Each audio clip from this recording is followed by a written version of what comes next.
Ainsi m'a parlé l'Éternel pour la nation gabonaise.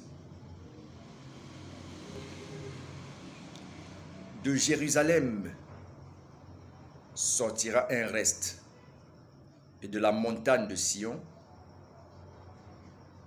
des réchappés. Voilà ce que fera le zèle de l'Éternel des armées. C'est pourquoi ainsi parle l'Éternel sur le roi d'Assyrie. Il n'entrera point dans cette ville. Il n'entrera point dans cette ville. Il n'y lancera point des traits. Il ne lui présentera point des boucliers. Et il n'élèvera point le retranchement contre elle. Il s'en retournera par le chemin par lequel il est venu, et il n'entrera point dans cette ville, dit l'Éternel.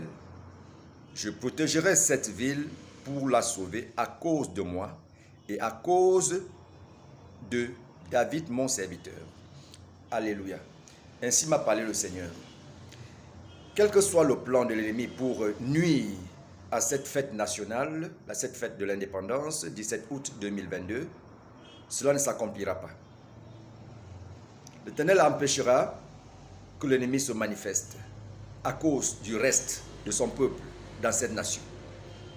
Ceux qui invoquent le nom de l'Éternel en esprit et en vérité, le Seigneur a écouté et a exaucé à vos prières.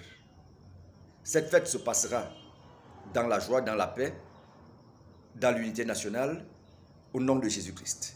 Et Dieu me dit de dire au peuple gabonais, pour ceux qui ignorent encore, à cause de son oint, à cause d'un prophète qu'il a appelé dans cette nation, le prophète, Dieu me l'a bien dit, le prophète Béni Guabina, je crois bien qu'il est à la cité Damas, et l'église Lumière chrétienne. À cause de ses prières et des prières des saints dans cette nation, l'Éternel a stoppé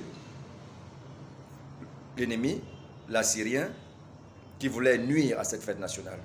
Bonne fête de l'indépendance, bonne fête nationale, bonne fête du 17 août au peuple gabonais. Soyez bénis au nom de Jésus-Christ. Et glorifions encore le nom du Seigneur pour le prophète Béni Guabina, au nom de Jésus.